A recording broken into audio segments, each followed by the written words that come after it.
Joe, sorry. No problem. I'm nervous now. Speak loud. You've won 5 straight games. What does that do with your confidence? Ooh, well, the one thing that we've been trying to a little bit find your identity. And when you're winning one, losing one, winning two, losing one, you kind of find yourself in a little bit of a rut. But when you start stringing a few together, all of a sudden your confidence starts going. And I don't care what team you're in the league, but you win a few in a row, you think you can win every single game. And the more we've won, that's kind of how that feeling's been on the bench, and it's really helped us so far. The special teams always. It was a good one. Special teams playing a role in a lot of games here. The penalty kill tonight, I put out there more than you probably wanted to see them, but obviously stepped up for you. Yeah, well, that last one was the big one, and I think the 4 guys who are out there were stuck on for the whole 2 minutes. But it starts with your goaltender, and part of the pun, Bish, I guess, good tall this year. But Bish was outstanding, and especially we really needed him down the stretch. But those guys are getting in shot lanes, they weren't giving him good looks, and it was a little frustrating. I think we took 5 penalties in that one, and when you're in tight games, you got to kill them off. And the fact that there was no special teams goal scored, they had a few more power plays than we did, and to kill them off late. Guys had a good feeling on the bench when we got out of that one in a 2-1 game, and you get a lot of credit for those guys because they were out there for the full 2 minutes. Beyond health issues, maybe a little less of them now. What's different when you guys were going back and forth, up and down early in the season? What's the difference right now with this team? I would say health. There's no question. And you can sit here and say, okay, well, we were healthy the first couple of games of the year. Well, that was the first couple of games of the year, and I don't know if we'd had defined roles yet, but we weren't healthy during the preseason either. And so we never really got a chance to play together as a team until basically opening night. But since everybody's come back, and it took a couple games here, but it's the players that were injured finding their strides. So the Paquettes and the Johnsons and Platts and all those guys who've missed prolonged time, you just can't jump into the lineup and say you're just going to be effective right away. So it took us a little bit of time for those guys to get back and then find the chemistry. And people are like, well, you got to put the triplets back together. Well, it's not saying they'll never go back together, but it's not the time right now. And guys like Nemesnikov, who his game is not where it is today, is not where it was 3 months ago. And so now he's jumped into a more prominent role in our team. And so when we finally got everybody back together and we're rolling into the season, we're finding that consistent lineup, healthy lineup each game now, and we're being able to roll with it. And I think that's been a big difference for us. Stallman scored last game, Schuster scored his second tonight, and Garrison had the assist. It seems like when your D-men get involved, a lot of good things happen. Would you agree? There's no question, and that's a big thing from us from the day we got here. If we don't have our D involved, we're in trouble scoring. And if you look back of when we were really struggling to score, we weren't getting shots from our D, we weren't active with our D, and now as we've been charting what kind of shot output we've had from our D, how long we've been spending in the offensive zone, it's way up. And when they're involved, they don't have to be on the score sheet all the time, but they will eventually, just because of how active they've been. But it's no coincidence the fact that they're scoring, that we're scoring too. Coop, a lot's been made of how well the Nemesnikovs have been playing and how much he improved. Talk about Schuster, his development, how nice it was to see him score tonight. Yeah, that was a game winner tonight too.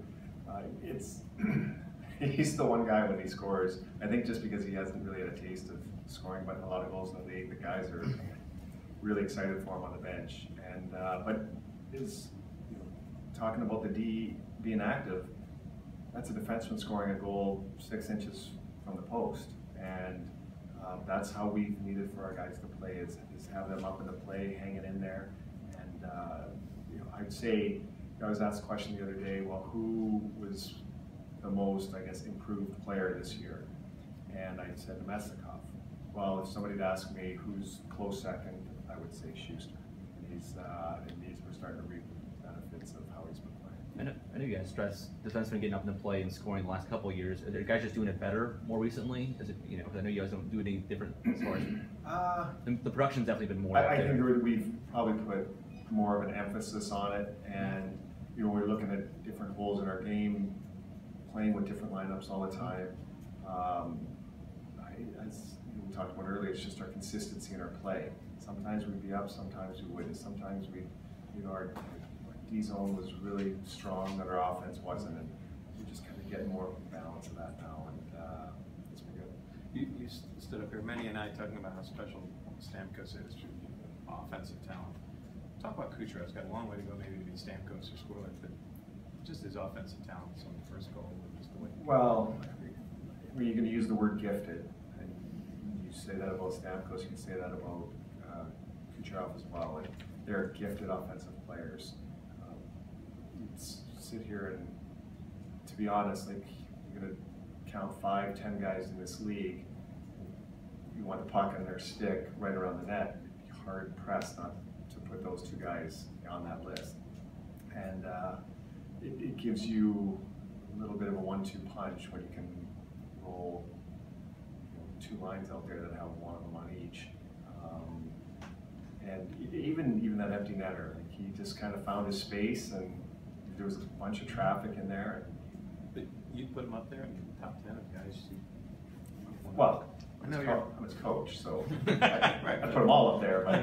But for gifted players that have that knack around the net, for me, Stamkos and Kuch are as good as they get. And everybody, every team, every coach would stand up here and say, well, you know, there's 1 or 2 guys in their team. For us, those are 2 gifted goal scorers. And we're glad we have. Does every team need 2?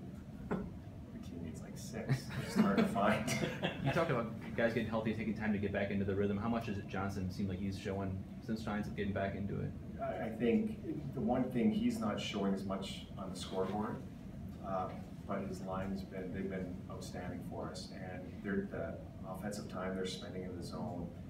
He was a post away tonight at a great tip and battled, and unfortunately at the post, and I think Blue got that one right on the goal line. But we've needed that down the middle, and especially when you take away Cedric and Johnson. We were a little thin at center, but now we have all these guys back. It allows us to move guys around a little bit, and you know, I think that line of Johnson, Kucherov, and McLaurin has been really good. And you just look at the balance we have there with Vladdy's line and now Johnson's line, and Phil's line draws some pretty tough assignments on a nightly basis, and I know it's been good. Kind of getting back to our deep lineup we have. It's been a rare. I'm sorry. Yeah.